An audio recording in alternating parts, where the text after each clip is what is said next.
Hi everyone, it's Vicki here. Welcome back to the Mission YouTube channel. Now this is a little tutorial that has been requested by a lot of our students and a lot of people that I speak to on a daily basis. Chaturanga, or lowering from a high push-up to a low push-up, which is part of the vinyasa yoga pantheon, if you will, right? It's such a major part of our transitions. But it's also a pose that for many is inaccessible. When I had shoulder dislocations many years ago, I couldn't even contemplate Chaturanga for a really long time. I couldn't even do down dog for a while because of the stress on the shoulder from the injury. So what I want to offer here is a few tips for Chaturanga, but also a few options so that you can continue with your flow without feeling like you have to skip things or not practice. So the key thing for Chaturanga is a solid foundation in your shoulders, right? So the ability to really find the push and the hover. So what I would love for you to have for this little tutorial is 2 yoga blocks that are the same size.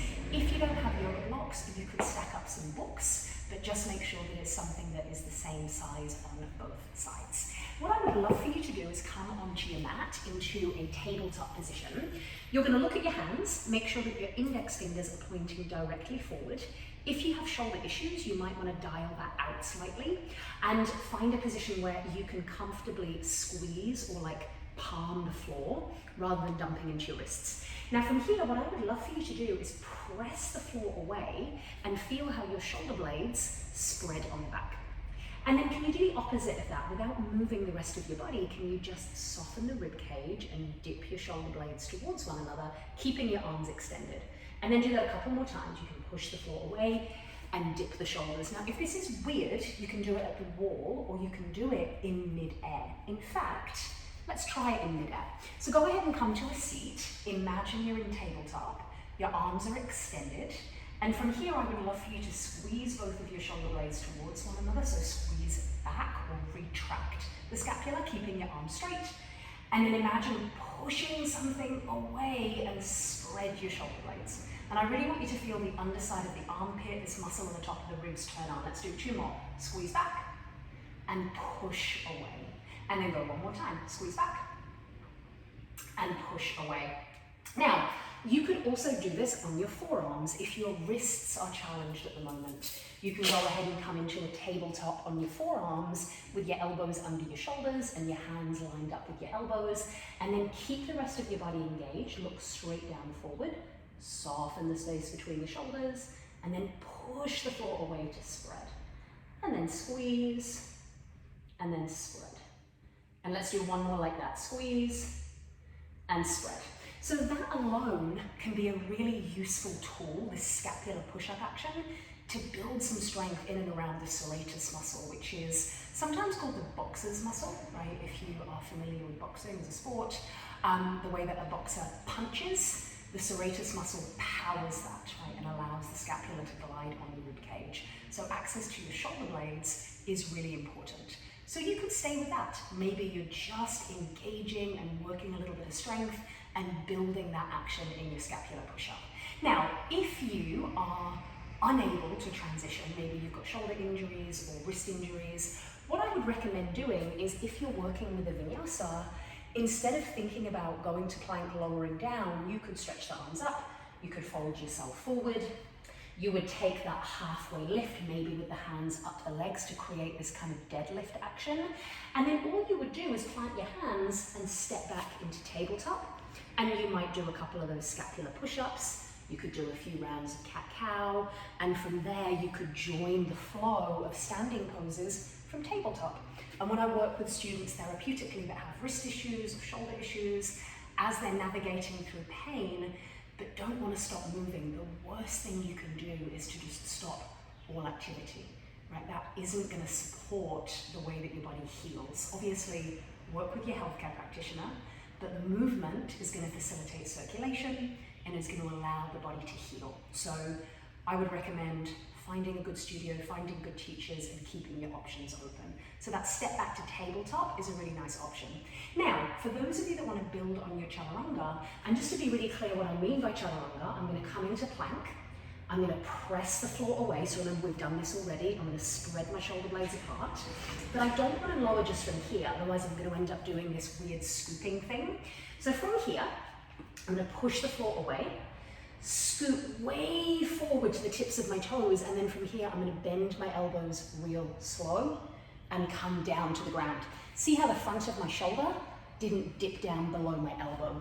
That's pretty important. You have some pretty crucial tendon stuff going on in the front of the shoulder, and it's not an ideal position to be going through this scooping action for most people, right? So I want you to be able to hold stability. So here's where your blocks are going to come in. You are going to take 2 yoga blocks on the high setting. Now, I use this in my fundamentals classes at my studio in Sydney to really give my students the chance to test where they're at in the journey of this pose. So this is a really nice tester to see where you're at. So you're going to set up your blocks, and they are going to be your shoulder distance. Now, if you want to be really precise, which I would love you to be, you're going to have your hands shoulder distance apart, and your middle finger is going to be lined up with the middle of your block. That's going to give you the really nice, sweet support. Now, you can do this on your hands, or you can do this on your knees. If you're in your knees, make sure that you walk your knees back so you're in plank, not tabletop.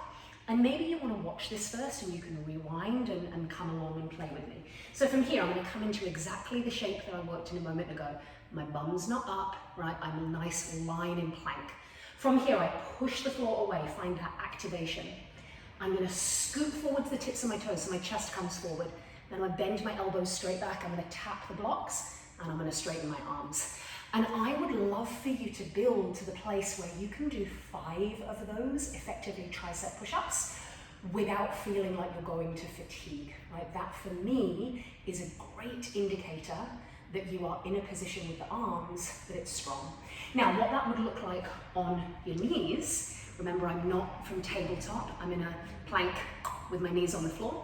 Then I'm going to do the same thing, push the floor away, shift forward, bend my elbows, tap, and straighten. And as you straighten, you're really extending, right? So you're using the triceps, you're using a lot of the muscles of your arms here. So this is something that, if you are building to Chaturanga, either to upward facing dog or to lowering to the ground, this is going to give you a really nice marker. So what we're aiming for eventually is to be able to be in plank, press the floor away, shift forward, lower down, and then point the toes and shift forward into upward facing dog. And there's loads and loads of different variations as to whether you flip both feet, whether you flip one feet. Respectfully, in my opinion, it doesn't make too much of a difference when we are looking at the body from a therapeutic and healing modality as yoga. We're not giving hierarchy to poses or saying that one transition is better than the other. So if you are struggling, to recap, if you've got shoulder injuries or wrist injuries, embody the ability to come back to tabletop on your forearms or your hands and build strength with those scapular push-ups. Then you stay in tabletop, you rejoin into the standing poses. If you are working on building Chaturanga, we come down, we find the halfway lift. Remember, you can come a little higher. I step back into plank. Now, those of you that have got down with the blocks, I want you to practice, right? Maybe lower and re-extend. You don't have to be parallel. We are human beings, not rulers or protractors, and our arms are different. Bones are different lengths. We have what's called a carrying angle, which if you look at everyone is slightly different. So there is no such thing as a pose that looks the same way in every single person. So I hope this was some useful tips. I am going to do a follow-up video where we look at the full sun salutation A, but I wanted to drip feed just a couple of techniques that you could do at home. Remember, you can do no props, you can do this at a wall, or you can do this with your hands on the ground. So I hope this was useful. Please drop a comment to let me know any questions or any thoughts or how you're going. Don't forget to subscribe to the channel, and I look forward to seeing you soon. Thanks everyone. Bye.